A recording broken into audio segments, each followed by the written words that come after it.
Habakkuk's Two Tables Bible Study, Presentation number 78, Judgment of 2520. ஆபகுக்கின் 2 கற்பலகைகளின் வேதாகம பாடத்திலே இது 78வது பிரசன்டேஷன். இன்றைக்கு 2520 நியாய தீர்ப்பு என்கிற தலைப்பின் கீழாக நாம் சத்தியத்தை தியானிக்க இருக்கிறோம். நாம் ஒரு சிறிய ஜெபம் செய்து நாம் தொடங்குவோம். அப்பா பிதாவே, அப்பா மாபெரும் சத்தியங்களை எங்களுக்கு கொடுத்து கொண்டு வருகிறீர். அப்பா ஒவ்வொரு ப்ரெசன்டேஷனுக்கு அடுத்தாக எங்களுக்கு மிக வெளிச்சமான சத்தியங்களை எங்களுக்கு கொடுத்து கொண்டு வருகிறீர் தகப்பனே. இந்த சத்தியங்கள் அனைத்தும் எங்களுடைய குணாதிசயத்தை கிறிஸ்துவனுடைய குணாதிசயமாக இவைகள் மாற்றுகிறது என்பதை நாங்கள் உணர்ந்து புரிந்து கொண்டு இதை படிக்க எங்களுக்கு கிருபை தாரும் தகப்பனே. பரிசுத்த ஆவியானவர் மூலமாக வருகிற சத்தியம் மாத்திரமே என்னுடைய ஆவிக்குரிய ஜீவியத்தை அது மேம்படுத்தும் என்பதை நாங்கள் புரிந்து கொண்டு நாங்கள் இந்த சத்தியங்களை தியானிக்க எங்களுக்கு கிருபை தாரும் தகப்பனே. ஒவ்வொரு சத்தியத்திற்கு பின்பதாக இருக்கிற ஆவிக்குரிய சத்தியங்களை நாங்கள் உணர்ந்து கொள்ளும்படி எங்களுடைய கண்களை நீர் திறந்தருள வேண்டுமாய் நான் ஜெபிக்கிறேன் தகப்பனே. பேசப்போகிற என்னுடன் நீர் இருக்க வேண்டுமாய் ஜெபிக்கிறேன் தகப்பனே. பரிசுத்த ஆவியானவர் உதவி கொடுத்தரலும், கேட்கிற ஒவ்வொருவருக்கும் கொடுத்தரலும் தகப்பனே. இயேசுவினாய் ஜெபிக்கிறேன் தகப்பனே, ஆமேன்.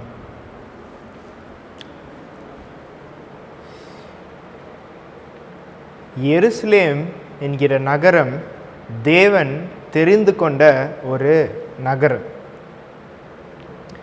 தேவன் இஸ்ரவேலர்களை தெரிந்து கொண்டார், அவர்களுக்கு ஒரு வேலையை கொடுத்தார்.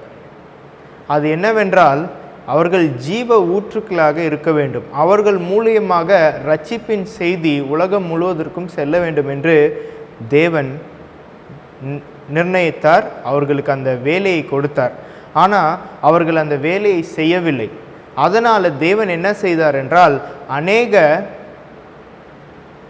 வார்னிங் மெசேஜஸ், எச்சரிப்பின் செய்திகளை அவர்களுக்கு கொடுத்தார். இந்த எச்சரிப்பின் செய்திகளை அவருடைய தீர்க்கதரிசிகள் கொடுத்தார்கள். அவருடைய தீர்க்கதரிசிகளை இஸ்ரவேல் ஜனங்கள் கொலை செய்தார்கள். அவர்கள் கொலை செய்த பிற்பாடு என்னுடைய குமாரனுக்கு இவர்கள் அஞ்சுவார்கள் என்று சொல்லி தன்னுடைய குமாரனை அவர்களுக்கு அனுப்பித்தார். தேவன் அவர்களுக்கு எச்சரிப்பின் செய்தியை கிறிஸ்து மூலமாக கொடுத்தார். கிருபையின் செய்தியும் கொடுத்தார், எச்சரிப்பின் செய்தியையும் கொடுத்தார். ஆனால் அந்த எச்சரிப்பின் செய்தியை அவர்கள் நிராகரித்தார்கள். அவர்கள் நிராகரித்ததின் விளைவு என்னவென்றால் இயேசு கிறிஸ்துவை கொலை செய்தார்கள். இது எங்கே நடத்தினது என்றால் கிருபையின் காலம் முடிவுக்கு நடத்தினது. தேவன் பரலோகத்திலிருந்து கொடுத்த ஒரு செய்தியை அவர்கள் நிராகரித்தார்கள். அதை நிராகரிக்கிறதுக்கு மூலமாக எருசலேம் நகரம் அழிக்கப்பட்டது என்று நாம் அனைவருக்கும் தெரியும். 70 AD 70 டைட்டஸ் என்கிற ரோம மன்னன் எருசலேமை முற்றிலுமாக அழித்தார் என்று நமக்கு தெரியும். அப்போது தேவன் ஒரு ஜனத்தை தெரிந்து கொள்கிறார், அதற்கு ஒரு வேலையை கொடுக்கிறார். அந்த வேலையை அவர்கள் செய்யாத பட்சத்தில் எச்சரிப்பின் செய்திகளை அவர்களுக்கு கொடுக்கிறார். இந்த எச்சரிப்பின் செய்திகள் அவர்களை என்ன செய்ய வேண்டும் என்றால், அவர்கள் என்ன செய்யும் என்றால் அவர்களை உணர்வுள்ள ஜனமாக மாற்றும். தேவன் எதற்காக நம்மை தெரிந்து கொண்டார் என்கிற உணர்வுள்ள ஜனமாக இந்த சத்தியங்களை அவர்களை மாற்றுகிறது. இந்த சத்தியங்கள் நிராகரிக்கப்படுமானால் எருசலேம் எப்படி அழிந்து போனதோ அதே மாதிரி தேவன் தெரிந்து கொண்ட சபையும் அழிந்து போகும். இதற்காக தான் கிரேட் கான்ட்ரவர்சி என்கிற புஸ்தகத்திலே 1வது சாப்டர் நமக்கு எருசலேமின் அழிவை குறித்து இருக்கும். ஒவ்வொரு காலகட்டத்திலும் ஒவ்வொரு அழிவுகள் நமக்கு இருக்கிறது. தேவன் சீலோவாவை தெரிந்து கொண்டார். இந்த சீலோவாம் இது ஷைலோ என்று ஆங்கிலத்திலே கொடுக்கப்பட்டிருக்கிறது. இந்த ஷைலோ இங்கே 1வது கூடாரம் இருந்தது. இந்த 1ஆம் கூடாரம் பெயர்க்கப்பட்டு இது முதல் ஆலயமாக எருசலேமிலே ஸ்தாபிக்கப்பட்டது. இது முதல் ஆலயம் எருசலேமிலே ஸ்தாபிக்கப்பட்ட போது சீலோவாம் அழிந்து போனது. ஏனென்றால் தேவன் எரேமியாவை கொண்டு நமக்கு எழுதுகிறார், அந்த சீலோவிலே இருந்த ஜனங்கள் அவர்கள் தேவனுக்கு விரோதமாக இருந்தார்கள், அதனால் தேவன் அவர்களை அழித்தார். அப்போது சீலோ அழிவு அது முதலாம் ஆலயத்திற்கு ஒரு எச்சரிப்பின் செய்தியாக இருந்தது. முதலாம் ஆலயத்தில் வாழ்ந்த நபர்கள் இந்த சீலோவாம் எச்சரிக்கையை அவர்கள் ஏற்றுக்கொள்ளவில்லை. அதனால் நேபுகாத்நேச்சார் முதலாம் ஆலயத்தை அழித்தார். முதலாம் ஆலயத்தையும் எருசலேமையும் அவர் அழிக்கிறார். அதற்கு பிற்பாடு இரண்டாம் ஆலயம் கட்டப்பட்டது. இந்த இரண்டாம் ஆலயத்திற்கு எது எச்சரிப்பாக இருக்கிறது என்றால் முதலாம் ஆலய அழிவு. நேபுகாத்நேச்சார் அதை அழித்தார். அது எச்சரிப்பின் செய்தி.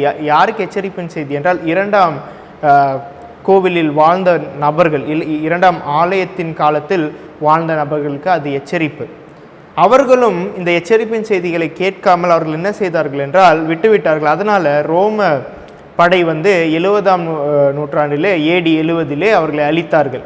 இப்பொழுது அந்த அழிவை தேவன் நமக்கு எச்சரிப்பாக வைத்திருக்கிறார். அதனால் தான் கிரேட் கான்ட்ரவர்சி முதலாவது பகுதி, முதலாவது சாப்டர், அது டிஸ்ட்ரக்ஷன் ஆஃப் ஜெருசலேம், எருசலேமின் அழிவு. இப்போ நமக்கு அது ஒரு எச்சரிப்பாக இருக்கிறது. தேவன் ஒரு ஜனத்தை தெரிந்து கொள்ளும்போது அவர்களுக்கு என்ன செய்வார் என்றால் அவர்களோடு உடன்படிக்கை செய்வார். நீங்கள் நான் நிர்ணயித்த பிரகாரம் நீங்கள் இருக்க வேண்டும் இருந்தீர்கள் என்றால் நான் உங்களுக்கு ஆசீர்வாதத்தை தருவேன். நீங்கள் அப்படி இல்லை என்றால், இந்த உடன்படிக்கையை மீறி நடந்தீர்கள் என்றால் சாபம் உங்கள் மேல் வரும் என்று தேவன் சொன்னார். அப்போது 7 டே அட்வென்டிஸ்ட் என்கிற ஜனத்தை தேவன் தெரிந்து கொண்டார். பண்டைய இஸ்ரவேலர்களை தேவன் தெரிந்து கொள்ள பொழுது அவர்களுக்கு உடன்படிக்கை செய்தார். அவர்களுடைய உடன்படிக்கை என்னவென்றால் 2 கற்பலகைகள், 10 பிரமாணம். நம்முடைய சபையும் தேவன் மாடர்ன் இஸ்ரேல், ஆவிக்குரிய இஸ்ரவேலர்களாக நம்மளை தேவன் தெரிந்து கொள்ளும் பொழுது நமக்கும் 2 சார்ட்ஸ், இந்த 2 சார்ட்ஸை ஒரு சிம்பிள், ஒரு அடையாளமாக கொடுத்தார். எப்படி அவர்களுக்கு 2 கற்பலகைகளோ நமக்கு இந்த 2 சார்ட்ஸை தேவன் அஸ்திபாரமாக கொடுத்தார். இந்த அஸ்திபாரமாக கொடுத்த இந்த சார்ட்ஸ்லேயே அநேக காரியங்கள் இருக்கிறது, அநேக சத்தியங்கள் இருக்கிறது. இவை அனைத்துமே நம்முடைய விசுவாசத்திற்குரிய அஸ்திபாரம். அப்போது இதில் இருக்கிற முக்கியமான 3 சத்தியங்கள் என்னவென்று நாம் பார்த்தோம். முக்கியமாக நாம் பார்க்க வேண்டும் என்றால் இங்கே 2520 என்கிற செய்தி, அனுதினம் என்கிற சத்தியம், அப்புறம் எக்காலங்களின் சத்தியம். இது மிக முக்கியமானது இந்த சார்ட்ஸில். அப்போ இன்றைக்கு நாம் எதை படிக்க இருக்கிறோம் என்றால் 2520 என்கிற இந்த நம்பர், இந்த தீர்க்க தரிசனம் இந்த சார்ட்ஸில் இருக்குது. இது நம்முடைய சபைக்கு அஸ்திபாரம். அப்போ இதை நாம் படிக்க வேண்டும். தானியேல் 2ஆம் அதிகாரத்தில் நமக்கு 2 அருவருப்புகள் இருக்கிறது. அதாவது 2 பாலாக்கும் காரியங்கள், தேவனுடைய சபையை பாலாக்குகிற 2 விஷயங்கள் காணப்படுகிறது. முதலாவது எது என்றால், யார் தேவனுடைய சபையை துன்பப்படுத்தினார்கள், யார் இந்த அருவருப்பை செய்தார்கள், பாலாக்கினார்கள் என்று பார்க்கும் பொழுது முதலாவது அந்நியான ஜனங்கள், ஜென்டைல்ஸ், பேகன்ஸ் என்று நாம் சொல்லுவோம். இவர்கள் தேவனுடைய சபையை துன்பப்படுத்தினார்கள். அதுக்கு பிற்பாடு விழுந்து போன தேவனுடைய சபை, ஒரு சபையை தேவன் எழுப்பினார். அந்த சபை விழுந்து போனது. அந்த விழுந்து போன சபை என்ன செய்தது என்றால் அது தேவனுடைய ஜனத்தை துன்பப்படுத்தினது. இதை தான் நாம் பேகனிசம், பேப்பலிசம் என்று அழைக்கிறோம். இந்த அந்நியான ஜனங்கள் தேவனுடைய ஜனத்தை துன்பப்படுத்தினார்கள், அது பேகனிசம், அந்நியான ரோம். அதுக்கப்புறம் பேப்பல் ரோம், விழுந்து போன சபை, அது தேவனுடைய ஜனத்தை துன்பப்படுத்தினது. அப்போ இந்த அந்நியான ரோம் 1260 வருடம் ஆட்சி செய்தது. போப்பு ரோம் இது கூட 1260 வருடம் ஆட்சி செய்தது. அந்நியான ரோம் 723 BC-யிலிருந்து 538 AD வரைக்கும் அவர்கள் அரசாண்டார்கள். இது 1260 வருடம். அதுக்கப்புறம் 538 1798 வரைக்கும் போப் ரோம் இவர்கள் ஆட்சி செய்தார்கள். 1260 வருடம் அந்நியான ரோம், 1260 வருடம் போப் ரோம். இது இரண்டையும் நாம் இணைக்கும் பொழுது 2520 என்கிற நம்பர் நமக்கு வருகிறது. முதலாவது 2520, இரண்டாவது 2520 என்று வேதாகமத்தில் 2520 என்கிற நம்பர் காணப்படுகிறது. எப்படி என்றால், தேவன் தம்முடைய ஜனத்தை 2ஆக பிரித்தார், வடக்கு ராஜ்யம், தெற்கு ராஜ்யம்.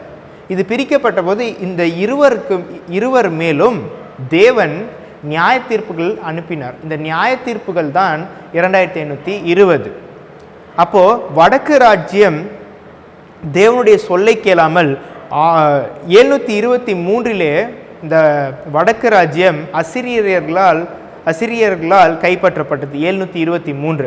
அப்போ 723 1798 வரைக்கும் முதலாவது 2520 அது உலகத்தில் இருந்தது. அது நடந்தது. தேவன் சிட்சித்தார்.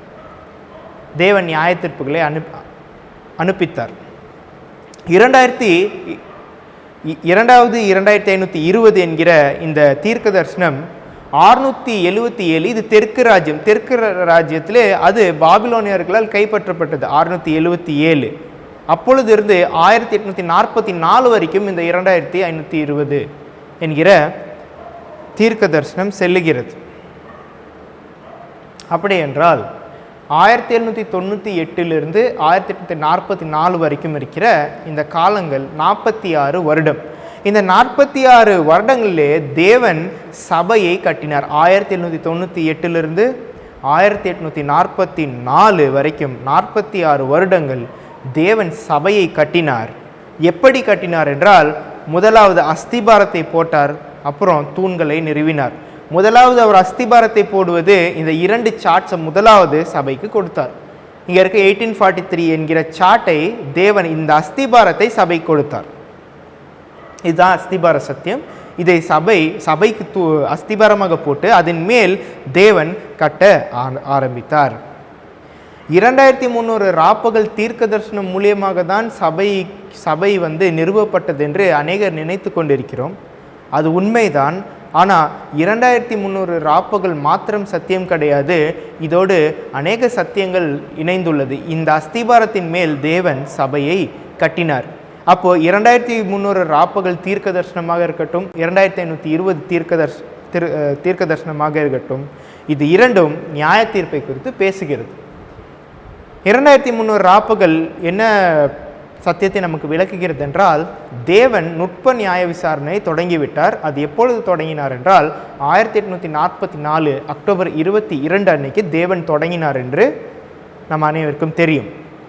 இது இன்வெஸ்டிகேட்டிவ் ஜட்ஜ்மெண்ட், நுட்ப நியாய விசாரணை. தேவன் விசாரித்து வருகிறார். இந்த விசாரணையில் என்ன நடக்கும் என்றால், ஒரு மனிதன் நீதிமானா அல்லது துன்மார்க்கனா, தேவனுடைய வழியை பின்பற்றவில்லையா என்பது இதிலே நிர்ணயிக்கப்படும். இது நிர்ணயித்த பிற்பாடு எக்ஸிக்யூட்டிவ் ஜட்ஜ்மெண்ட் என்று நமக்கு ஒன்று இருக்கிறது.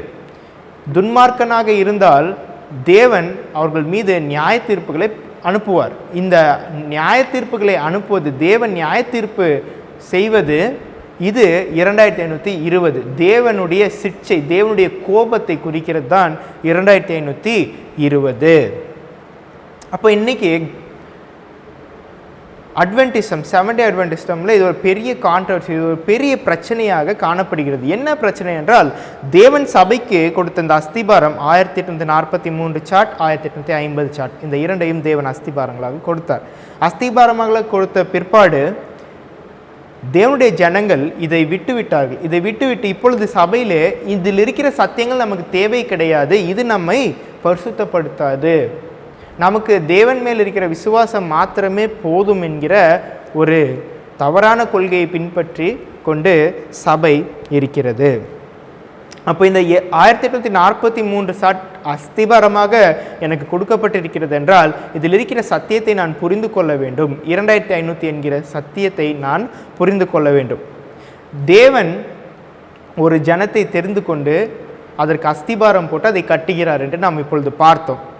லூக்கா 19:41 நாம் வாசிப்போம். அவர் சமீபமாய் வந்தபோது நகரத்தை பார்த்து அதற்காக கண்ணீர் விட்டழுது, உனக்கு கிடைத்த இந்த நாளிலாகிலும் உன் சமாதானத்திற்கு ஏற்றவைகளை நீ அறிந்திருந்தாயானால் நலமாயிருக்கும், இப்பொழுதோ அவைகள் உன் கண்களுக்கு மறைவாய் இருக்கிறது. தேவன் இங்கே எருசலேமிலே பவனி வருகிறார். அது ஒரு சந்தோஷமான ஒரு நிகழ்வு. ஆனால் தேவன் எருசலேமை பார்த்து கண்ணீர் விட்டு அழுகிறார். ஏனென்றால் அவர்கள் அழிய இருக்கிறார்கள்.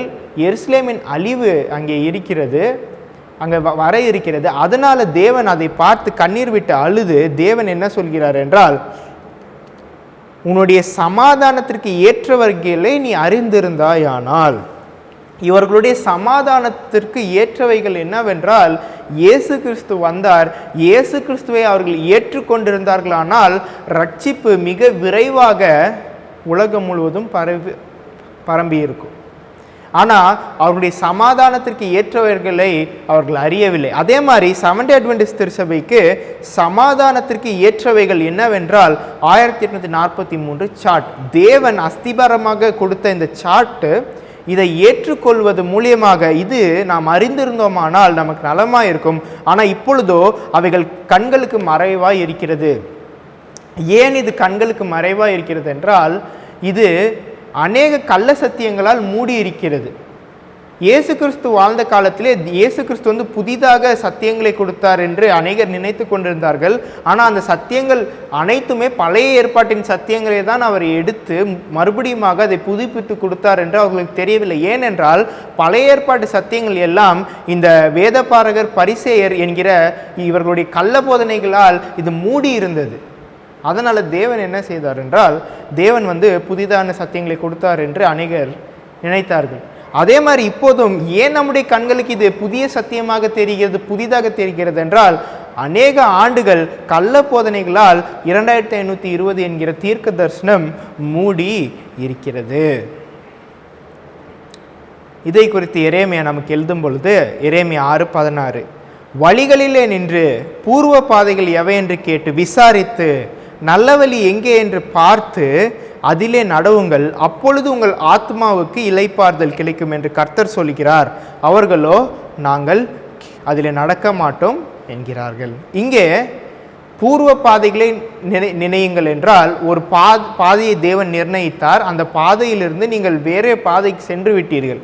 மறுபடியுமாக அந்த பாதைக்கு நீங்கள் திரும்புங்கள் என்று தேவன் அழைக்கிறார். அது திரும்பும் போது என்ன நடக்கும் என்றால், உங்களுடைய ஆத்மாவுக்கு இளைப்பாறுதல் கிடைக்கும்.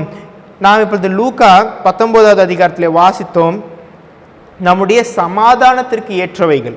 நம்முடைய சமாதானத்திற்கு ஏற்றவைகள் 1843 சார்ட். இங்கே அப்பொழுது உங்கள் ஆத்மாவுக்கு இளைப்பாறுதல் கிடைக்கும். இங்கே இளைப்பாறுதலை பற்றி பேசுகிறார். இந்த இளைப்பாறுதல் எப்படி கிடைக்கும்? இது பரிசுத்த ஆவியானவரை குறித்து பேசுகிறது. இளைப்பாறுதல் ஒரு ஆத்மாவுக்கு எப்பொழுது கிடைக்கும் என்றால், தேவனோடு சரியான உறவில் இருக்கும் பொழுதே இளைப்பாறுதல் கிடைக்கும். தேவனோடும் மனிதனோடும் சரியான உறவில் இருக்கிற மனிதருக்கு மாத்திரமே இந்த இளைப்பாறுதல் கிடைக்கிறது. அப்போ இந்த இளைப்பாறுதல் தேவனோடு சரியாக இருக்க வேண்டும் என்றால், தேவனுடைய அஸ்திபாரத்தின் மேல் நாம் சரியாக இருக்க வேண்டும். இது கூட 1843 சார்ட்டை நமக்கு கொடுக்கிறது. அதை குறிக்கிறது இந்த வசனம். அப்போது 1843 சார்ட்டில் 2520 என்கிற தீர்க்க தரிசனம் இருக்கிறது. இது நம்முடைய கண்களுக்கு செவன்த் டே அட்வென்டிஸ்ட் திருச்சபையினருடைய கண்களுக்கு இது மறைவாக இருக்கிறது என்று நாம் படித்தோம். அப்போது வெளியே இருக்க சபைகளுக்கு அவர்களுக்கு எந்த சத்தியம் அவர்களுடைய கண்களுக்கு மறைவாக இருக்கிறது என்றால், ஓய்வு நாள் சத்தியம். அவர்களுக்கு இந்த ஓய்வு நாள் சத்தியம் மறைவாக இருக்கிறது. ஏனென்றால் காலங்காலமாக ஓய்வு நாள் என்கிறது மனிதனுடைய போதையினால் அது மூடப்பட்டு இருக்கிறது, கள்ள போதனையினால் அது மூடப்பட்டு இருக்கிறது. அதனால் அவர்களுடைய கண்களுக்கு அது மறைவாக இருக்கிறது. அதே போல் நம்முடைய கண்களுக்கு மறைவாக 2520 என்கிற தீர்க்க தரிசனம் இருக்கிறது. அநேகர் இப்பொழுது சபையில் இதை குறித்து பேசி, இது நம்முடைய சபைக்கு தேவையில்லை என்று அநேகர் சொல்லுகிறார்கள். அதை அவர்கள் ஃபுல்பிட்டிலிருந்து போதிக்கிறார்கள். அதை வேறு நபர்களுக்கும் அதை சொல்கிறார்கள், இது நமக்கு தேவையில்லை என்று. Testimonies to Ministers 4:10-4:11. Many will stand in our pulpit with the torch of false prophecy in their hands, kindled from the hellish torch of Satan. ஒரு டார்ச் இருக்கிறது என்றால், ஒரு வெளிச்சம் காட்டுகிற ஒரு பொருள் கள்ளபோதகரிடம் இருக்கிறது. அந்த கள்ளபோதகர்கள் புல்பீட்டிலே நின்று அவர்கள் என்ன செய்கிறார்கள் என்றால், கள்ள தீர்க்க தரிசனங்களை சொல்லுகிறார்கள். கள்ள தீர்க்க தரிசனம் என்றால் என்னவென்றால், தேவன் கொடுத்த ஒரு தீர்க்க தரிசனத்தை தேவன் எப்படி உரைக்க சொல்கிறாரோ அது மாதிரி தேவனுடைய ஜனத்திற்கு உரைக்க வேண்டும். ஆனால் அதில் ஒரு ஜாட் ஆர் டிட்டில், ஒரு எழுத்தின் உறுப்பையாகிலும் நாம் மாற்றினோம் என்றால் அது கள்ளபோதனையாக மாறும். இந்த வேலையை யார் செய்கிறார் என்றால் சாத்தான் செய்கிறான். ஏன் சாத்தானுடைய பணி என்னவென்றால், அவன் பொய்யையும் உண்மையும், அதாவது சத்தியத்தையும் பொய்யையும் ஒன்றாக இணைத்து பேசுவான். அதனால எது சத்தியம் எது உண்மை என்று ஜனங்களுக்கு தெரியாது. அது உண்மை போலவே நமக்கு காணப்படும். If thou hast known, said Christ, even thou art list in this thy day the things which belong unto the peace, but now they are hid from thine eyes. இதை குறித்து பேசும்போது தீர்க்க தரிசனத்தை குறித்து அம்மையார் இங்கே பேசிவிட்டு இங்கே லூக்கா 19வது அதிகாரத்தை குறித்து உன்னுடைய காலத்திற்கு சபைக்கு டெஸ்டிமோனிஸ் என்பது சபைக்கு உடைய ஆலோசனை, சபைக்கு தேவன் அம்மையார் மூலமாக கொடுத்தது. சபைக்கு எழுதுகிறார்கள். இந்த கள்ளபோதனை செய்கிறவர்களுக்கு இது அவர்கள் தேவன் மூலியமாக அம்மையார் எழுதுகிறார்கள். உங்களுடைய சமாதானத்திற்கு ஏற்றவைகளை நீங்கள் அறிந்திருந்தீர்களானால் நலமாக இருக்கும், ஆனால் இப்பொழுது அது உங்களுடைய கண்களுக்கு மறைந்திருக்கிறது. ஏன் என்று நாம் படிக்கிறோம். இது சொல்லிவிட்டு எதோடு இணைக்கிறார்கள் என்று பாருங்கள். For they must lay before those who are lovers of pleasure more than lovers of God, and the dangers and perils that are around them, and the dooms that awaits the impenitent. Nevertheless, the foundation of God standeth sure. இவர்கள் இந்த கள்ளபோதனை செய்கிறவர்கள் அவர்கள் தேவனை சிநேகிக்கவில்லை. உலகத்தில் இருக்கிற காரியங்களும் உலக சம்போஷணங்களும் அந்த உலக பிளஷர்ஸ், வேர்ல்ட்லி பிளஷர்ஸ், இந்த காரியங்களை உலகத்தை அவர்கள் நேசிக்கிறதுனால அவர்களுக்கு என்ன காத்து கொண்டிருக்கிறது என்றால் அழிவு காத்து கொண்டிருக்கிறது. அவர்கள் என்ன போதித்தாலும் எது நிலையாக இருக்கும் என்றால் ஃபவுண்டேஷன் ஆஃப் காட். 19வது அதிகாரத்தை குறித்து பேசிவிட்டு தேவனுடைய அஸ்திவாரத்தை சொல்லியிருக்கிறார்கள். நமக்கு கொடுக்கப்பட்ட அஸ்திவாரம் 1843 சார்ட். என்ன கள்ளபோதனை வந்தாலும் என்ன போதித்தாலும் தவறாக இந்த சார்ட்ஸ் மீது இருக்கிற உண்மைகளும் சத்தியங்களும் அது எப்பொழுதுமே விழாது என்பதை அம்மையார் நமக்கு சொல்கிறார்கள். Light brethren, more light we need. Blow the trumpet in Zion, sound and alarm in the holy mountain. இங்கே சியோனை குறித்து பேசுகிறார்கள். சியோன் சபையை குறிக்கிறது. 7 Day Adventist சபைக்கு அஸ்திபாரத்தை போதியுங்கள். எப்படி போதிக்க வேண்டும் என்றால் எக்காலம் ஊதி போதியுங்கள், எக்கால சத்தத்தை ஊதி போதியுங்கள். இந்த எக்கால சத்தம் எப்பொழுது தொடங்கினது என்றால் 2001 செப்டம்பர் 11 நம் அனைவருக்கும் தெரியும். 7வது எக்காலம் தொடங்கின போது இந்த சத்தியம் சபைக்கு வந்தது. நாம் எங்கே விழுந்து போனோம்? நம்முடைய அஸ்திபாரத்தினுடைய சத்தியம் நமக்கு கொடுக்கப்பட்டது. அப்போது 2001 அந்த செய்தி என்ன செய்தி நமக்கு கொடுக்கப்பட்ட செய்தி என்றால் நீங்கள் பூர்வ பாதைக்கு திரும்புங்கள், அஸ்திபார சத்தியத்திற்கு நீங்கள் திரும்புங்கள். இப்படி திரும்பும் பொழுது இந்த செய்தி கேட்கும் பொழுது என்ன நடக்கிறது என்றால் ஒரு முக்கியமான வார்த்தை பயன்படுத்தப்பட்டிருக்கிறது. God will make the ear of hearers tingle if they will not heed his voice or his message. Tamil வேதாகமத்திலே இது அவர்களுடைய காதுகளிலே தொனித்து கொண்டே இருக்கும் என்கிற வார்த்தை. தொனித்து கொண்டே இருக்கும், அவருடைய காதுகளிலே தொனித்து கொண்டே இருக்கும் என்றால் ஹியர்ஸ் வில் டிங்கிள். அப்படி என்றால் கூச்சம், அவருடைய காதில் இந்த கூச்ச உணர்வு இருந்து கொண்டே இருக்கும் என்று அம்மையார் எழுதுகிறார்கள். ஏன் இந்த கூச்ச சுபாவம் இருந்து கொண்டே இருக்கும், அந்த சத்தம் இருந்து கொண்டே இருக்கும், அந்த சத்தம் தொனித்து கொண்டே இருக்கும் என்றால் தேவனுடைய அந்த அழைப்பை அவர்கள் நிராகரிக்கிறதுனால இது இருந்து கொண்டே இருக்கும் என்று அம்மையார் எழுதுகிறார்கள். He will denounce those who resist the word of God. Satan has laid every measure possible that nothing shall come among us as a people to reprove and rebuke us and exhort us to put away our errors. But there is a people who will bear the ark of God. Some will go out from among us who will bear the ark no longer, but these cannot make walls to obstruct the truth, for it will go onward and upward to the end. When God puts his spirit upon men, they will work. சாத்தான் ஒரு குறுகிய கூட்டத்தை வைத்து சபையிலே அவன் அந்த கூட்டத்தை பயன்படுத்தி வருகிறான். இவர்கள் எப்படிப்பட்டவர்கள் என்று அம்மையார் நமக்கு சொல்லுகிறார்கள் என்றால் ஒரு வார்னிங் மெசேஜ் அவர்கள் செய்கிற தப்பை இந்த புல்பீட்டிலிருந்து உரைக்கும் பொழுது யாக்கோபினுடைய வீட்டிற்கு அவர்களுடைய பாவத்தை உணர்த்தும் பொழுது அவர்கள் அதை கேட்டுக்கொண்டு தங்களுக்குள் இருக்கிற அந்த தவறான போதனைகளையும் தவறான சிந்தைகளையும் அதை எடுத்து போடுவதற்கு அவர்கள் பிரயத்தனம் செய்ய மாட்டார்கள். இதுதான் அந்த கூட்டம். ஆனால் இன்னொரு கூட்டம் இருக்கிறது. அந்த கூட்டம் என்ன செய்யும் என்றால், அவர்கள் தேவனுடைய உடன்படிக்கை பெட்டியை தூக்குகிறவர்கள், சுமக்கிறவர்கள். யார் இவர்கள்? லேவியர்கள். இந்த கூட்டம் தேவனுடைய அந்த ஆர்க் ஆஃப் த கவனன்ட், தேவனுடைய பெட்டியை சுமக்கிறவர்கள், அவருடைய கற்பனையை சுமந்து கொண்டு போகிறவர்கள். இவர்கள் தேவனுடைய சத்தத்திற்கு செவி கொடுப்பார்கள். ஆனால் தேவனுடைய சத்தத்திற்கு செவி கொடுக்காத லேவியர்களும் அந்த கூட்டத்தில் இருக்கிறார்கள். அவர்கள் அந்த கூட்டத்தில் இருந்தாலும் அந்த சத்தியத்தை தடுக்க முடியாது. அது முன் சென்று கொண்டே இருக்கும். ஏனென்றால் தேவன் பரிசுத்த ஆவியானவரை பொழிந்தருளி இந்த சத்தியங்களை முன்னாக கொண்டு செல்கிறார். இந்த அனுபவம், இந்த பரிசுத்த ஆவியினுடைய அனுபவம் 2001 செப்டம்பர் 11 நமக்கு வந்தது. மறுபடியுமாக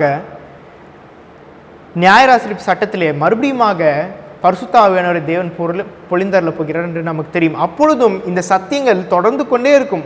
உலக இறுதி வரைக்கும் இந்த சத்தியங்கள் தொடர்ந்து கொண்டே இருக்கும். Statement continues. They will proclaim to the proclaim the word of the Lord. They will proclaim the word of the Lord. They will lift up their voice like trumpet. The truth will not be diminished or lose its power in their hands. They will show the people their transgression and the house of Jacob their sins. இவர்கள் மீது தேவன் பரிசுத்த ஆவியானவரை பொழிந்தருளி தன்னுடைய வார்த்தையை போதிக்கிறார். இவர்கள்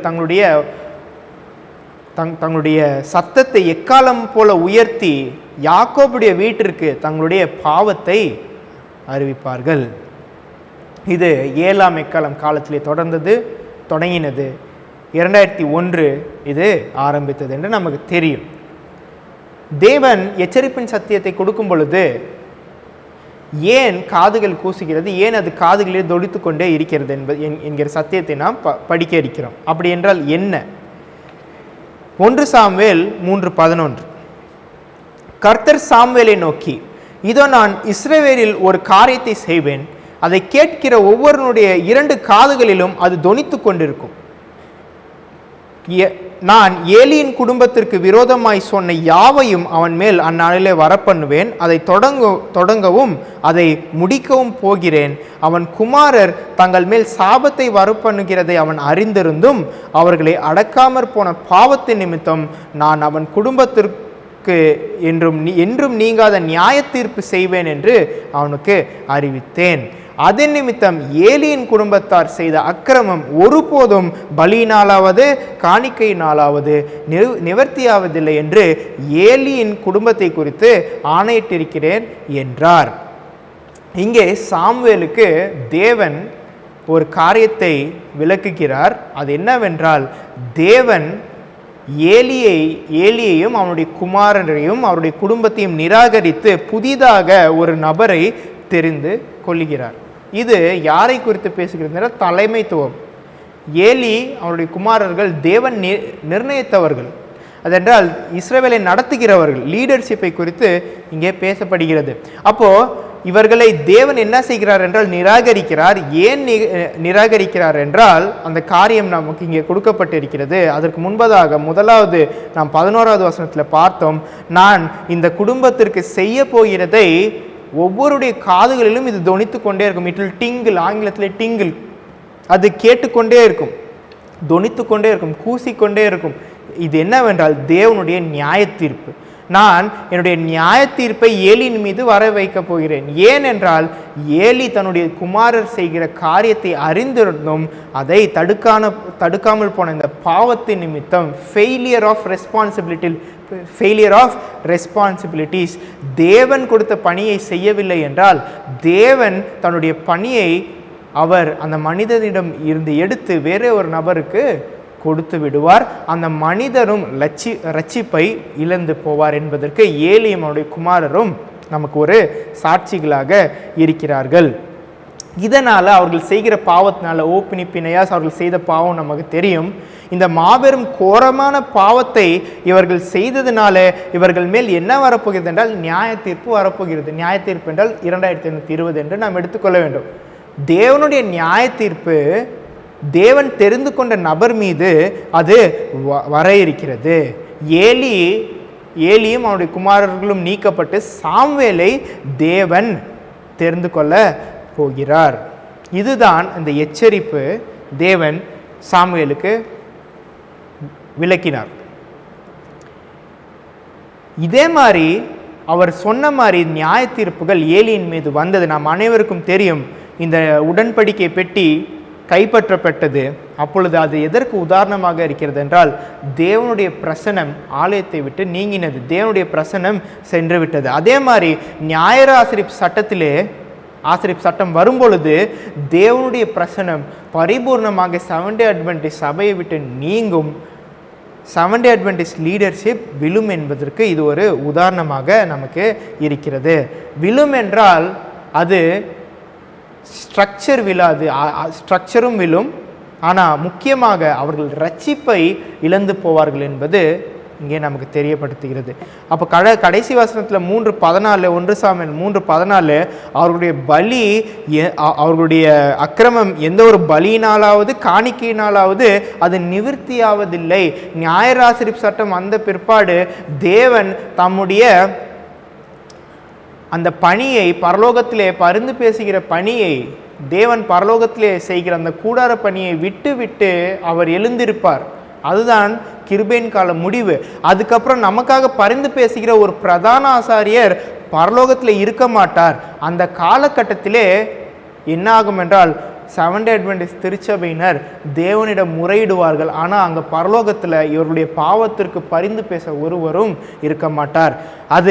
இது ஒரு மிக கோரமான ஒரு கண்டிஷனை நமக்கு தெரிவிக்கிறது. அது மாத்திரமல்ல, ஒருவரும் அங்கே இருக்க மாட்டார்கள். நம்முடைய பாவத்தை மன்னிக்கிறதுக்கு அங்கே யாரும் கிடையாது. இன்னொன்று, நாம் நம்மளை சரி செய்து கொள்கிறதற்கான அந்த வல்லமையும் பரலோகத்திலிருந்து நமக்கு கொடுக்கப்படாது. அதுக்கப்புறம் மனமாற நமக்கு வாய்ப்பே கிடையாது. அப்போது ஒரு நபரை விட்டு தேவன் இன்னொரு நபரை தெரிந்து கொள்கிறார். செவன்த் டே அட்வென்டிஸ்ட் திருச்சபையினரை விட்டு செவன்த் டே அட்வென்டிஸ்ட் திருச்சபையினர்லேருந்து இன்னொருத்தரை தெரிந்து கொள்கிறார். 144,000 பேரை தேவன் தெரிந்து கொள்கிறார். இந்த செய்தி, இதுதான் ஜட்ஜ்மெண்ட், வார்னிங் மெசேஜ், எச்சரிப்பின் செய்தி. Patriarchs and Prophets 5:8-2. Samuel was filled with fear and amazement at the thought of having so terrible a message committed to him. இப்பொழுது சாமுவேலுக்கு ஒரு செய்தி, அது என்ன செய்தி? டெரிபிள் மெசேஜ், மிக கோரமான ஒரு செய்தி. அந்த செய்தியை இப்பொழுது யார் கொண்டு செல்ல வேண்டும்? ஏலி கொண்டு செல்ல வேண்டும். யாரிடம் கொண்டு செல்ல வேண்டும்? சாமுவேல் கொண்டு செல்ல வேண்டும், ஏலியிடம் கொண்டு செல்ல வேண்டும். அதே மாதிரி கிருபையின் காலம் முடிகிறது என்பது ஒரு கோரமான செய்தி. அந்த செய்தியை செவன்த் டே அட்வென்டிஸ்ட் திருச்சபையினருக்கு இந்த செய்தி அறிவிக்கப்படும். ஏனென்றால் கிருபையின் காலம் முடிவுக்கு அப்புறம் என்ன நடக்கும் என்றால், நம்முடைய அக்கிரமத்திற்கு பலியோ காணிக்கையோ ஏற்றுக்கொள்ளப்பட மாட்டாது. ஏலியினுடைய குமாரர்கள் செய்த தவறு என்னவென்று நமக்கு தெரியும். இவர்கள் அந்த பலிபீடத்தில் இருக்கிற அந்த பலி வேகிறதுக்கு முன்பதாகவே அதை எடுத்துக்கொள்வார்களாம். அதுக்கப்புறம் சபையிலே வருகிற அந்த பெண்களோடு இவர்கள் விபச்சாரம் செய்தார்கள் என்று நாம் படித்தோம். இவர்கள் இப்படி செய்து கொண்டிருக்கிறார்கள், தவறான காரியங்களை செய்கிறார்கள். இவர்கள் செய்த தவறு எதை குறிக்கிறது என்பதை நாம் படிப்போம். அது எப்படி செவன்த் டே அட்வென்டிஸ்ட் திருச்சபையினர் அதே தவறை செய்தார்கள் என்று நாம் படிப்போம். ஏலியினுடைய குமாரர்கள் ஓப்னி பினேயாஸ் இவர்கள் செய்த தவறு செவன்த் டே அட்வென்டிஸ்ட் திருச்சபையினரும் செய்தார்கள். Spirit of prophecy Volume 1 402. The transgressions of Eli's sons were so daring, so insulting to a holy God, that no sacrifice could atone for such willful transgression. These sinful priests profaned the sacrifices which typified the Son of God. இவர்களுடைய தவறு என்னவென்றால், தேவனை அவர்கள் insult செய்தார்கள் என்று இங்கே இருக்கிறது. இவர்கள் பரிசுத்தமானதை எடுத்து அதை பரிசுத்த குலைச்சலாக்கினார்கள். அவர்கள் செய்த பாவம் பரிசுத்தமானதை எடுத்து அதை பரிசுத்த குலைச்சலாக எண்ணினார்கள், அதை நடத்தினார்கள், அதை செய்தார்கள். அதே மாதிரி இப்பொழுது சபை செவன்த்-டே அட்வென்டிஸ்ட் திருச்சபை என்ன செய்தது என்றால், தேவன் சபையை அப்பாஸ்டேட் புரோட்டஸ்டன்டிசம் என்கிற அந்த இருளிலிருந்து வெளியே கொண்டு வந்தார். எப்படி கொண்டு வந்தார் என்றால், பரிசுத்தமான சத்தியங்களை கொடுத்து வெளியே கொண்டு வந்தார். இந்த சார்ட்ஸில் இருக்கிற ஒவ்வொரு சத்தியமுமே ராக் ஆஃப் ஏஜஸ், அது கிறிஸ்துவை குறிக்கிறது. ஓப்பனியும் பிணையாசும் கிறிஸ்துவை குறிக்கிற பலியை அவர்கள் அதை எப்படி மாற்றினார்கள் என்றால், ப்ரொஃபேன் என்கிற வார்த்தை பயன்படுத்தப்பட்டுள்ள இருக்கிறது. அதை அன்ஹோலி, அதை சுத்தம் இல்லாததாக அதை மாற்றினார்கள். அதே மாதிரி இப்பொழுது 2520 என்கிற தீர்க்க தரிசனம், இது யாரை குறிக்கிறது? இது கிறிஸ்துவை குறிக்கிறது. தேவன் 3.5 ஆண்டுகள் இந்த பூமியிலே வாழ்ந்தார், அதாவது ஊழியம் செய்தார். அந்த 3.5 ஆண்டுகளிலே காலை பலி, அப்புறம் evening offering, morning offering, evening offering, இந்த 2 ஆஃபரிங், இரண்டு காணிக்கைகள், மாலை அப்புறம் சாயங்காலம், இந்த 2 வேளைகளிலுமே இந்த பலியிடப்படும். அப்போ 3.5 வருடங்களுக்கு நாம் கால்குலேட் செய்தோம் என்றால் 2520 ஆடுகள்.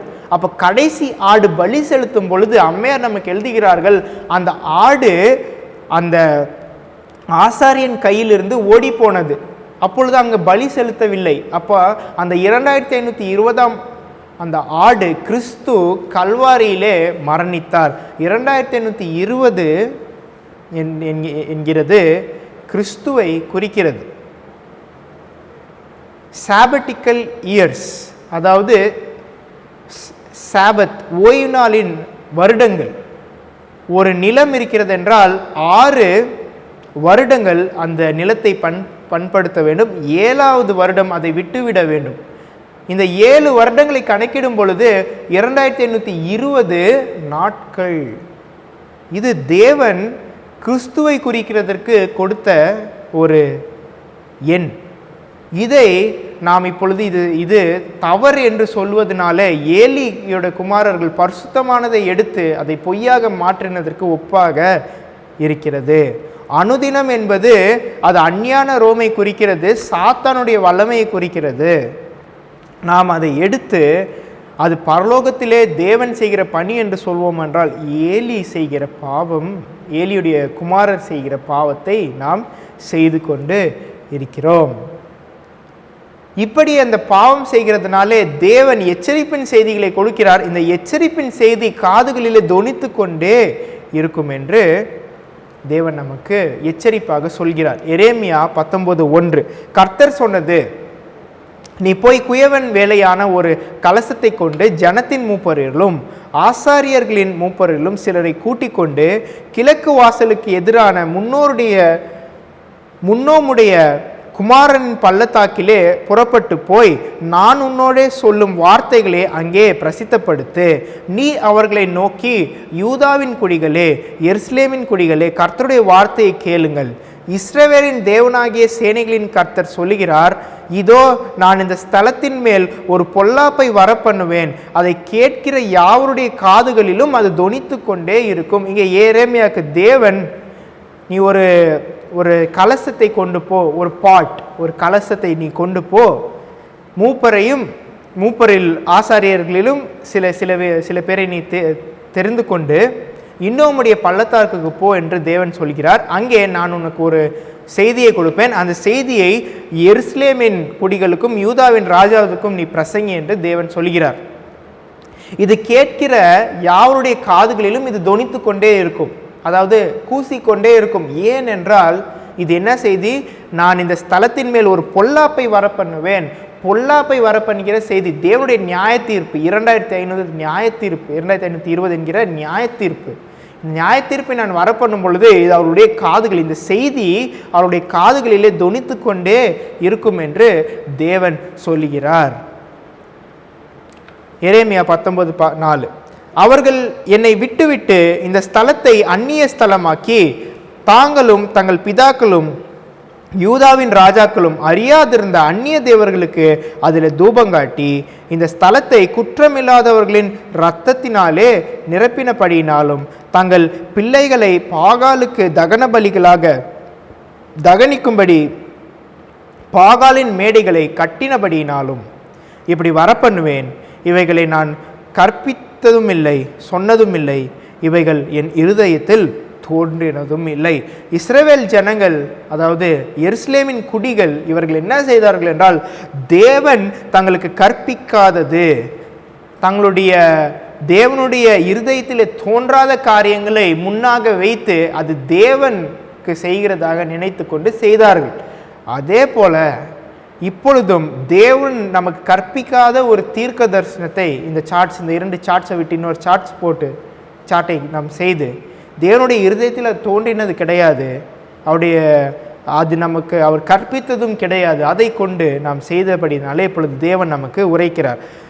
19:6 ஆகையால் இதோ நாட்கள் வரும், அப்பொழுது இந்த ஸ்தலம் தோபேத் என்றும் இன்னோமுடைய குமாரன் பள்ளத்தாக்கு என்னும் இனி சொல்லப்படாமல் சங்கார பள்ளத்தாக்கு என்று சொல்லப்படும். உன்னோட கூட வந்த மனுஷருடைய கண்களுக்கு முன்பாக அந்த கலசத்தை உடைத்து போட்டு அவர்களை நோக்கி, திரும்ப செப்பனிடப்படக்கூடாத குயவனுடைய மண்பாண்டத்தை உடைத்து போட்ட வண்ணமாக நான் இந்த ஜனத்தையும் இந்த நகரத்தையும் உடைத்து போடுவேன்.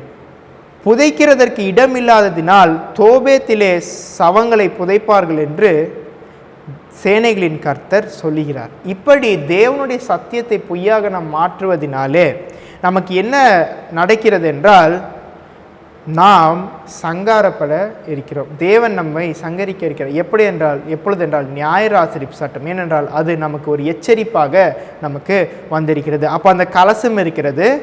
அந்த கலசத்தை இங்கே தேவன் என்ன செய்கிறார் என்றால், அந்த கலசத்தை நீ உடைத்து போடு. ஒரு கலசம் உடைக்கப்பட்டது என்றால் தேவன் தான் அந்த கலசத்தை தெரிந்து கொண்டு எரேமியா கொடுத்தார். அப்போ தேவன் ஒரு நபரை தெரிந்து கொள்கிறார், ஒரு சபையை தெரிந்து கொள்கிறார். ஆனால் அந்த சபையை தேவன் உடைக்கும் பொழுது இங்கே நமக்கு சொல்கிறார், அது மறுபடியுமாக சேர்க்கப்படக்கூடாது, அது மறுபடியுமாக செப்பனிடப்படக்கூடாது, அது மறுபடியுமாக சேர்க்கப்படாதபடிக்கு நான் அதை உடைத்து போடுவேன் என்று தேவன் நமக்கு சொல்லுகிறார். அப்போ இது என்ன செய்தி? எச்சரிப்பின் செய்தி. நியாய தீர்ப்பை நான் உங்கள் மேல் வரப்பண்ணுவேன். 2520 என்கிற சத்தத்தை கேட்காத ஜனங்கள் யாவர் மேலும் இந்த நியாய தீர்ப்பு வர இருக்கிறது. 2 ராஜாக்கள் 21:10 ஆகையால் கர்த்தர் தீர்க்கதரிசிகளாகிய தம்முடைய ஊழியக்காரரை கொண்டு உரைத்தது, யூதாவின் ராஜாவாகிய மனாசே தனக்கு முன்னிருந்த எமோரியர் செய்த எல்லாவற்றை பார்க்கிலும் கேடாக இந்த அருவருப்புகளை செய்து தன் நரகலான விக்கிரகங்களால் யூதாவையும் பாவம் செய்ய பண்ணினபடியால் இஸ்ரவேலின் தேவனாகிய கர்த்தர் சொல்லுகிறது என்னவென்றால், இதோ கேட்க போகிற யாவருடைய 2 காதுகளிலும் அது தொனித்து கொண்டிருக்கும்படியான பொல்லாப்பை நான் எருசலேம் மேலும் யூதாவின் மேலும் வரப்பண்ணி எருசலேமின் மேல் சமாரியாவின் மட்டு நூலையும் ஆகாப்பின் வீட்டின் மேல் தூக்கு நூலையும் பிடிப்பேன். ஒருவன் ஒரு தாளத்தை துடைத்து பின்பு அதை கவிழ்த்து வைக்கிறது போல எருசலேமை துடைத்து விடுவேன். அவர்கள் தங்கள் பிதாக்கள் எகிப்திலிருந்து புறப்பட்ட நாள் முதற்கொண்டு இந்நாள் வரைக்கும் என் பார்வைக்கு பொல்லாப்பானதை செய்து எனக்கு கோபம் மூட்டி வந்தபடியினால் என் சுதந்திரத்தின் மீதியானதை கைவிட்டு அவர்கள் பகையினரின் கையில் அவர்களை ஒப்பு கொடுப்பேன். தங்கள் பகையினர் எல்லாம் கொள்ளையும் சூறையுமாய் போவார்கள் என்றார். இந்த ஒரு பகுதியை நாம் வாசித்தோம். இது நம்ம அனைவருக்கும் தெரியும். இது மனாசே என்கிற ராஜா இருக்கிற எமோரியருடைய அக்கிரமத்தை காட்டிலும் அவர்கள் தான் மிக அக்கிரம் செய்கிற நபர்கள். அவர்கள் தங்களுடைய குமாரரை அக்கினிக்கு இரையாக கொடுக்கிறவர்கள், தேவர்களுக்கு இரையாக கொடுக்கிறவர்கள். அவர்களை பார்க்கிலும் இந்த மனாசே என்கிற நபர் இவர் என்ன செய்தார் என்றால், தேவனுக்கு விரோதமாக செய்தபடினால் இப்பொழுது தேவன் என்ன செய்கிறார் என்றால், நான் இந்த தேசத்தின் மேல் வரப்பண்ண போகிற காரியம் என்னவென்றால், நேபுகாத் நேச்சார் வந்து இந்த ஆலயத்தை அழித்து இந்த தேசத்தை அழிக்க இருக்கிறான் என்கிற செய்தி. இந்த செய்தியை கேட்கிற ஒவ்வொரு காதுகளிலும் இது தொனித்து கொண்டே இருக்கும். டிங்கிள் இன் இயர்ஸ். அப்போ இங்கேயும் ஏன் அது காதுகளிலே தொனித்து கொண்டே இருக்கிறது என்றால், இது நியாய தீர்ப்பின் செய்தி. நான் பொல்லாப்பை எருசலேமின் மேல் வர பண்ண இருக்கிறேன் என்கிற இந்த நியாய தீர்ப்பின் செய்தி. 2520 என்கிறது நியாய தீர்ப்பின் செய்தி. அந்த நியாய தீர்ப்பின் செய்தி வரும் பொழுது அதை கேட்காதவர்கள் ஒவ்வொரு காதுகளிலும் அது தொனித்து கொண்டே இருக்கும், அது கூசிக்கொண்டே இருக்கும். இங்கே 21:13 நான் எருசலேமின் மேல் என்ன நூலை பிடிப்பேன், சமாரியாவின் மட்டு நூலையும் ஆகாப்பின் வீட்டில் மேல் தூக்கு நூலையும் பிடிப்பேன். ஒரு நூல் என்றால் அழைக்கிறது, மெஷர்மெண்ட். இந்த மெஷர்மெண்ட், இந்த அழைக்கிறது 2520 என்கிறது மெஷர்மெண்ட், அழைக்கிற ஒரு கருவியாக தேவன் பயன்படுத்துகிறார். எருசலேமுக்கு அவ்வளோ நாட்களை கொடுத்தார். எருசலேம் கேட்கவில்லை, தேவனுடைய ஜனங்கள் கேட்கவில்லை, வடக்கு ராஜ்யம் தெற்கு ராஜ்யம் கேட்கவில்லை. அதனால் தேவன் 2520 வருடம் அவர்களை சிட்சித்தார். தெற்கு ராஜ்யத்தையும் 2520 வருடங்கள் சிட்சித்தார் என்கிற இந்த காரியம் நமக்கு தேவன் போதிக்கிறார். இங்கே நமக்கு கொடுக்கப்பட்டுள்ள ஒரு காரியம் 2 ராஜாக்கள் 21:13 நாம் வாசித்தோம். ஒரு தாளந்து இருக்கிறது, அதாவது ஒரு பாத்திரம் தேவனிடம் இருக்கிறது. அது துடைத்த பின்பு, அதை கழுவி துடைத்த பின்பு அதை நான் கவிழ்க்கிறது போல எருசலேமை துடைத்து விடுவேன். ஒரு எருசலேம் என்கிறது பாத்திரத்துக்கு ஒப்பாக அந்த பாத்திரத்தை நான் கழுவி துடைத்து நான் திருப்பி விடுவேன் என்று தேவன் நமக்கு சொல்லுகிறார். ஏன் தேவன் திருப்பி விடுகிறார் என்றால், தேவன் சத்தியங்களை கொடுத்தார். தேவன் சத்தியத்தை கொடுத்தார் சபைக்கு. 2520 தீர்க்க தரிசனம், அனுதினம் என்கிற தீர்க்க தரிசனம், எக்காலங்கள் என்கிற தீர்க்க தரிசனம். இந்த தீர்க்க தரிசனங்களை எல்லாம் தேவனுடைய ஜனங்கள் திருப்பி விட்டார்கள். தேவனுடைய ஜனங்கள் தேவன் கொடுத்த சத்தியத்தை அசுத்தியமாக மாற்றி விட்டார்கள், அதாவது அந்த பாத்திரத்தை கவுத்து விட்டார்கள்.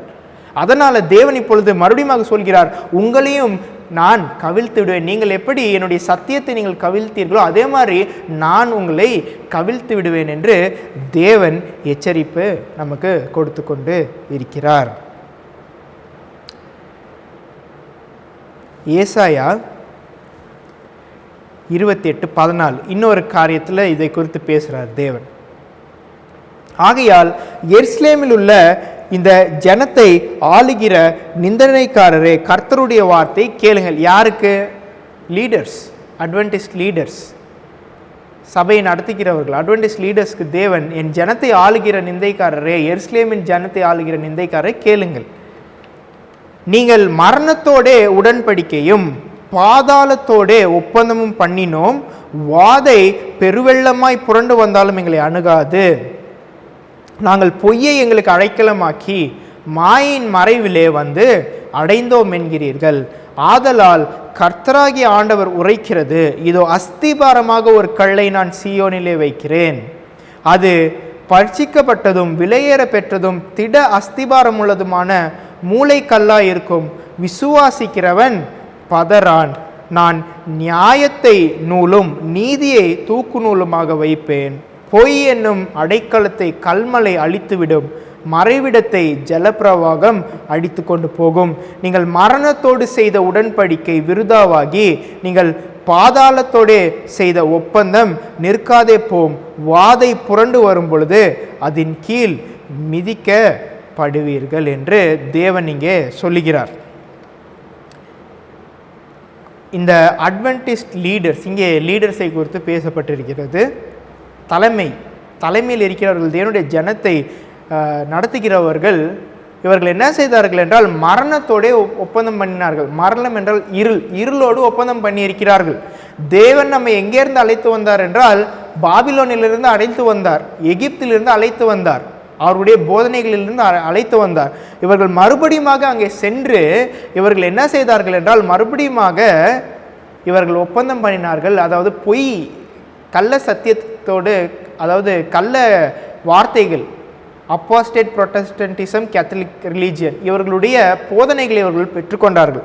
அதனால் அவர்களோடு உடன்படிக்கை செய்து வேதாகமத்தை நிறுவியிருக்கிறார்கள். அதனால் இங்கே வசனம் நமக்கு சொல்கிறது, பொய்யை அவர்களுக்கு அடைக்கலமாகி மாயின் மறைவிலே வந்து அடைந்தோம் என்கிறார்கள். மாயையை அவர்கள் பின்பற்றியிருக்கிறார்கள். அதனால தான் இந்த மாயிலிருந்து வெளியே வரத்திற்கு தேவன் இங்கே நமக்கு சொல்கிறார், நான் சியோனிலே இங்கே அஸ்திபாரமான ஒரு கல்லை வைக்கிறேன். இந்த அஸ்திபாரம் கிறிஸ்துவை குறிக்கிறது. நமக்கு அஸ்திபாரம் கிறிஸ்து. இந்த 2520 என்கிற சத்தியங்கள், இந்த அனைத்து சத்தியங்களையும் அடங்கி இருக்கிற இந்த சாட் 1843 சாட் என்பது அஸ்திபாரம். இந்த அஸ்திபாரத்தின் மேல் இருக்கிறவனுக்கு என்ன நடக்கும் என்றால், விசுவாசிக்கிறவன் பதறான். இதை விசுவாசிக்கிற நபர்கள் பதற மாட்டார்கள். எப்பொழுது நியாயராசரிப்பு சட்டம் வரும்போது அவர்கள் விழமாட்டார்கள். ஓய்வு நாள் என்பது மிகப்பெரிய டெஸ்ட், நம்முடைய சபைக்கு டெஸ்ட். ஆனால் அதற்கு முன்பதாக தேவன் தயார்படுத்தி கொண்டு வருகிற நிலைமை தான் இந்த சாட். இதில் மேல் விசுவாசமாக இருக்கிறவர்கள் தான் ஓய்வு நாள் இந்த டெஸ்ட் சோதனை வரும்போது அதற்கும் நிற்பார்கள். அதனால் 28வது அதிகாரம் 17வது வசனத்தில் தேவன் சொல்கிறார், நான் நூலும் தூக்கு நூலும், மறுபடியுமாக தேவனுடைய சபைக்கு எச்சரிப்பு வருகிறது, நான் மறுபடியுமாக தூக்கு நூலை பிரிக்கிறேன், நான் நியாய தீர்ப்பை அனுப்புகிறேன். அதற்கு உதாரணம் தான் 2520. இதற்கு யாரெல்லாம் கீழ்ப்படியவில்லையோ இவர்கள் மேல் என்ன புரண்டு வரும்? 18வது வசனம், வாதை புரண்டு வரும் என்று இங்கே இருக்கிறது. வாதை புரண்டு வரும் பொழுது அதன் கீழ் மிதிக்கப்படுவீர்கள். இங்கே இந்த ஆங்கிலத்திலே ஃப்ளட் என்று கொடுக்கப்பட்டிருக்குது. ஃப்ளட் என்றால் புரண்டு வரும், ஃப்ளட் வெள்ளம். இந்த வெள்ளம் போப் மார்க்கத்திற்கு உதாரணமாக இருக்கிறது. நியாயராசரிப்பு சட்டம், இந்த நியாயராசரிப்பு சட்டம் வரும் பொழுது என்ன ஆகும் என்றால் அவர்கள் விழுந்து போவார்கள் என்று இங்கே தேவன் நமக்கு சொல்கிறார். 28வது அதிகாரம் ஏசாயா மிகவும் முக்கியமான அதிகாரம். ஏன் இது மிகவும் முக்கியமான அதிகாரம் என்றால், வேதாகம தீர்க்க தரிசனங்களாக இருக்கட்டும், வேதாகமத்தை நாம் ஆராயும் முறை, அந்த முறையை இங்கே நமக்கு கொடுக்கப்பட்டிருக்கிறது. அது எப்படி என்றால், லைன் அப்பான் லைன், கற்பனையின் மேல் கற்பனை, பிரமாணத்தின் மேல் பிரமாணம், இங்கே கொஞ்சம் அங்கே கொஞ்சம், இப்படி வேதாகமத்தை நாம் படிக்க வேண்டும். இதை குறித்து சொல்லிவிட்ட பிற்பாடு மில்லர் ரூல்ஸ், இது எதை குறிக்கிறது என்றால் மில்லர் ரூல்ஸ், 14 ரூல்ஸ் வேதாகமத்தை ஆராய வேண்டும் என்று அம்மையார் நம்ம கொடுத்தார்கள். அந்த ரூல்ஸை விட்டு நம்ம வேறே மாதிரி ஹீப்ரு கிரீக்கை பின்பற்றி அதன் மூலியமாக நாம் படித்து கொண்டிருக்கிறோம். இதை சொல்லிவிட்டு 29வது அதிகாரத்திலே அம்மையார் என்ன சொல்கிறார் என்று பாருங்கள். அதாவது தேவன் நமக்கு என்ன சொல்கிறார் என்று பாருங்கள். ஏசாயா 29:16, நீங்கள் எவ்வளவு மாறுபாடுள்ளவர்கள், குயவன் களிமண்ணுக்கு சமமாக எண்ணப்படலாமா? உண்டாக்கப்பட்டது தன்னை உண்டாக்கினவரை குறித்து அவர் என்னை உண்டாக்கினதில்லை என்றும், உருவாக்கப்பட்டது தன்னை உருவாக்கினவரை குறித்து அவருக்கு புத்தி இல்லை என்றும் சொல்ல தகுமோ? இதோ கர்த்தர் தேசத்தை வெறுமையும் பாலுமாக்கி அதை கவிழ்த்து அதன் குடிகளை சிதறடிப்பார். இங்கே இந்த மாறுபாடுள்ளவர்கள் யார் என்றால், நம்முடைய சபையை குறித்து நம்மை குறித்து பேசும் பொழுது இவர்கள் மாறுபாடுள்ளவர்கள். ஏன் இவர்கள் மாறுபாடுள்ளவர்கள் என்றால், தேவன் சத்தியமாக கொடுத்த ஒரு பொருளை எடுத்துக்கொண்டு அதை தேவன் கொடுக்கலாமா என்று இங்கே அவர்கள் கேள்வி கேட்கிறார்கள். அதை உண்டாக்கினவரை நோக்கி இதை ஏன் உண்டாக்கினீர் என்று கேட்கிறார்கள். அவருக்கு புத்தி இல்லை என்றும் சொல்ல தகுமா? தேவனுக்கு புத்தி இல்லை. அதாவது தேவன் முதலாவது இந்த சார்ட்ஸை கொடுத்தார், ஆனால் இது தவறு. 1843 என்பது தவறு. மறுபடியும் தேவன் சரி செய்தார் என்று போதித்து கொண்டிருக்கிறார். இப்பொழுது சபை அதுதான் போதித்து கொண்டிருக்கிறது. இது எப்படி இருக்கிறது என்றால், நியாயராசரிப்பு செய்கிற நபர்களுக்கு இது ஒப்பாக இருக்கிறது. அவர்கள் என்ன சொல்வார்கள் என்றால், முதலாவதாக 10 பிரமாணத்தை கொடுத்தார், ஆனால் அதில் பிழை இருந்தது என்று சொல்வார்கள். பிழை இருந்தது என்று சொல்லிவிட்டு அதனால் தேவன் மறுபடியும் அதை மாற்றினார் என்று சொல்வார்கள். அது எவ்வளவு பொய்யோ, எவ்வளோ அது ஒரு பொய்யான ஒரு காரியமோ, அதே மாதிரி இப்பொழுது சபை தேவன் ஒரு முறை கொடுத்த இந்த சார்ட் சத்தியங்களாக இந்த 2 சார்ட்ஸையும் கொடுத்தார். இது இப்பொழுது அசத்தியமாக மாறி இருக்கிறது என்று தேவன் சொல்லுகிறதுனாலே தேவனுக்கு புத்தி இல்லை என்று அவர்கள் சொல்லுகிறார்கள். இதை உண்டாக்கினவரை பார்த்து இதை உண்டாக்கலாமா என்று அவர்கள் தேவனை குறித்து கேள்வி கேட்கிறார்கள். இதனால் அவர்கள் மேல் என்னாகும்? தேசத்தை தேவன் வெறுமையும் பாலுமாக்கி அதை கவிழ்த்து அதன் குடிகளை சிதறடிப்பார். ஏன் தேவன் கவிழ்க்கிறார்? இப்பொழுது நாம் வாசித்தோம், தேவன் ஒரு பாத்திரத்தை கவிழ்க்கிறது போல எருசலேமை கவிழ்க்கிறார். ஏனென்றால் தேவன் கொடுத்த சத்தியத்தை இவர்கள் கவிழ்த்து விட்டார்கள். அதே மாதிரி இப்பொழுதும் கடைசி காலத்திலே தேவன் சபையை கவிழ்க்க இருக்கிறார். ஏன் கவிழ்க்கிறார் என்றால் தேவன் கொடுத்த சத்தியத்தை அவர்கள் கவிழ்த்து விட்டார்கள். 1843 சார்ட். இந்த சார்ட் தேவனுடைய ஜனத்திற்கு அஸ்திபாரம். இந்த சார்ட்ஸை பின்பற்றின நபர்கள் இதன் மூலியமாக பரிசுத்த ஸ்தலத்திலிருந்து மகா பரிசுத்த ஸ்தலத்திற்கு விசுவாசத்தின் மூலியமாக சென்றவர்கள். இந்த சார்ட்ஸ் இல்லை என்றால் அட்வென்டிஸ்ட் திருச்சபை கிடையாது. இந்த சார்ட்ஸ் தெரியவில்லை என்றால், இந்த சத்தியத்தை நிராகரித்தோம் என்றால் நாம் அட்வென்டிஸ்ட் என்று நாம் சொல்லிக்கொள்ளவே முடியாது. அதனால் தேவன் மறுபடியுமாக எச்சரிப்பை கொடுத்து கொண்டிருக்கிறார். இந்த எச்சரிப்பு நிராகரிக்கிற ஒவ்வொரு காதிலையுமே இது அடித்துக்கொண்டே இருக்கும், தொனித்து கொண்டே இருக்கும், கூசிக்கொண்டே இருக்கும் என்று அம்மையார் எழுதுகிறார்கள். Review and Herald September 6, 1892. When needed warnings are to be given, sins are to be rebuked, errors and wrongs are to be corrected, not only in the pulpit but personal labor. This is a divine work. இங்கே ஒரு எச்சரிப்பு சபைக்கு வரும் பொழுது அது என்ன செய்ய வேண்டும் என்றால், அதை ஏற்றுக்கொண்டு நம்மிடம் இருக்க பாவத்தையும் நம்மில் இருக்கிற மீறுதல்களையும் தேவனுக்கு விரோதமாக நாம் செய்த காரியங்களையும் நாம் அகற்றிவிட வேண்டும். இந்த வேலை, இந்த செய்தியை போதிக்கிற வேலை, இது டிவைன் ஒர்க், பரிசுத்தமான பணி, தேவன் மூலியமாக கொடுத்த பரிசுத்தமான பணி. இதை யார் போதிக்க வேண்டும்? மினிஸ்டர். யாரெல்லாம் போதிக்கிறார்களோ அவர் போதிக்க வேண்டும். த minister must proclaim the straight truth which will make the ears of them that hear tingle, for they must lay before those who are lovers of pleasure more than lovers of God. இந்த செய்தி எப்படி கொடுக்க வேண்டும் என்றால், அது அவர்களுடைய காதுகளிலே தொனித்து கொண்டே இருக்க வேண்டும். ஏனென்றால் இது ஒரு நியாய தீர்ப்பின் செய்தி, இது ஒரு எச்சரிப்பின் செய்தி. ஏன் அவர்களுக்கு இந்த செய்திகளை கொடுக்க வேண்டும் என்றால், அவர்கள் உலகத்தை இன்னும் நேசித்து கொண்டிருக்கிறார்கள். உலகத்தையும் அதன் இச்சையும் அவர்கள் நேசித்து கொண்டிருக்கிறார்கள். தேவனை அவர்கள் இன்னும் நேசிக்கிறதுக்கு அவர்கள் பழகவில்லை என்று நமக்கு தேவன் சொல்கிறார். அதனால் தேவன் சபையை தெரிந்து கொண்டு அதற்கு ஒரு அஸ்திபாரம் கொடுத்தார். அந்த அஸ்திபாரத்தை நிராகரிக்கிறதுனாலே சபை விழ இருக்கிறது. இதுதான் எச்சரிப்பின் செய்தி. இந்த எச்சரிப்பு எதற்கு வருகிறது என்றால், தேவன் கொடுத்த சத்தியத்தை நம்பாத பட்சத்திலே, விசுவாசிக்காத பட்சத்திலே இந்த செய்தி நமக்கு வருகிறது. இந்த 2520 என்கிற தீர்க்க தரிசனத்தை நாம் நிராகரித்தோம் என்றால் நம்மேலும் நியாய தீர்ப்புகள் விழ காத்து கொண்டு இருக்கிறது. நாம் ஜெபம் செய்வோம். அப்பா, பிதாவே, தகப்பனே, சத்தியங்களை எங்களுக்கு கொடுத்தீர் அப்பா.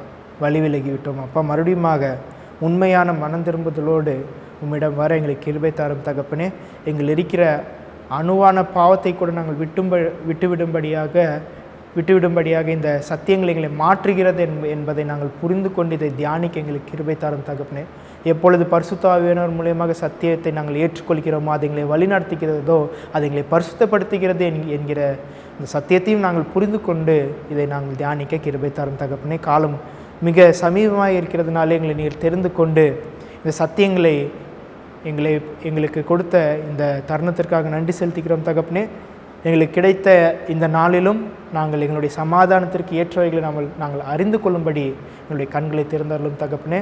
இதோ காலம் முடியும் பொழுது நாங்கள் புத்தி இல்லாத கன்னிகைகள் போல காணப்படாமல் புத்தியுள்ள கன்னிகைகளைப் போல உம்முடைய கல்யாண விருந்துக்குள் நாங்கள் பிரவேசிக்கிறதுக்கு கிருபை தாரும் தகப்பனே. இயேசுவின் வழியாக ஜெபிக்கிறேன் தகப்பனே. ஆமேன்.